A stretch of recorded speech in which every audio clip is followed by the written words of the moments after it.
BJP की राष्ट्रीय परिषद की बैठक में पारित राजनीतिक प्रस्ताव ने जहां लोकसभा चुनावों के नतीजों को ऐतिहासिक करार दिया, वहीं प्रधानमंत्री नरेंद्र मोदी की अगुवाई में मिली शानदार जीत को विकास और प्रगति के लिए देश की जनता का फैसला बताया गया। सूचना प्रसारण मंत्री प्रकाश जावड़ेकर द्वारा रखे गए इस राजनीतिक प्रस्ताव में कहा गया कि चुनाव के इस ऐतिहासिक जनादेश से साफ है कि जनता 10 वर्ष के यूपीए शासन से छुटकारा पाना चाहती थी। प्रस्ताव में दावा किया गया कि देश की जनता भाजपा के सत्ता में आने से खुश है और उन्हें इस जनादेश पर गर्व महसूस हो रहा है। प्रस्ताव कहता है कि भाजपा की ओर से प्रधानमंत्री पद के उम्मीदवार के तौर पर नरेंद्र मोदी के नेतृत्व ने जनता में आशा की ज्योति जलाई और राजनीति बन रहे अविश्वास के वातावरण को विश्वास में बदलने का काम किया है। लोकसभा चुनावों में कांग्रेस की दुर्गति के बारे में प्रस्ताव कहता है कि पार्टी 14 राज्यों और 6 केंद्र शासित प्रदेशों में अपना खाता भी नहीं खोल पाई। उत्तर प्रदेश में भाजपा की शानदार जीत पर बीजेपी अध्यक्ष अमित शाह को बधाई दी गई। प्रस्ताव में कहा गया कि राज्य में कांग्रेस और सपा केवल परिवारवाद की बदौलत चंद सीटों पर ही सिमट कर रह गई।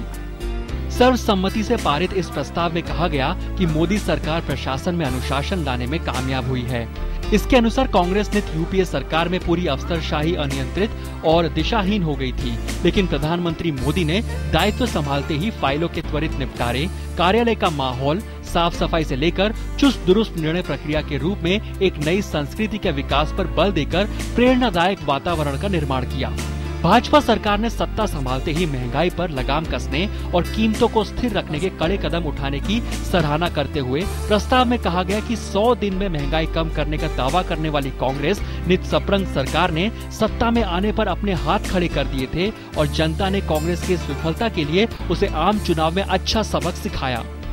प्रस्ताव में कहा गया कि चुनाव के बाद कांग्रेस की हताशा की स्थिति में है, नकारात्मक भूमिका में आ गई है और संसद के दोनों सदनों में अनावश्यक रूप से बाधा डाल रही है। मुख्य विपक्षी दल को आड़े हाथों लेते हुए राजनीतिक प्रस्ताव कहता है कि कांग्रेस अपनी ही सरकार द्वारा प्रस्तावित कुछ विधेयकों का विरोध कर रही है।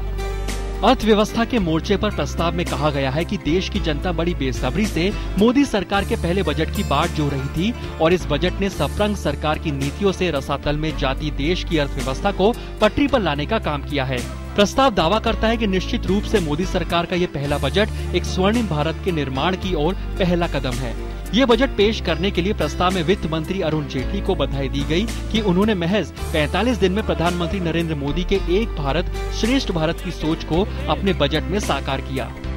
प्रस्ताव पड़ोसी देशों के साथ संबंधों को और मजबूत करने की प्रधानमंत्री नरेंद्र मोदी की पहल की सराहना करते हुए कहता है कि अपनी शपथ ग्रहण समारोह में 60 देशों के प्रमुखों को आमंत्रित करके देश की विदेश नीति को एक नया और सकारात्मक आयाम दिया गया है। प्रधानमंत्री मोदी की नेपाल यात्रा पर प्रस्ताव कहता है कि इस हिमालय देश के साथ भारत के संबंधों के मामले में ये यात्रा एक मील का पत्थर साबित हुई है।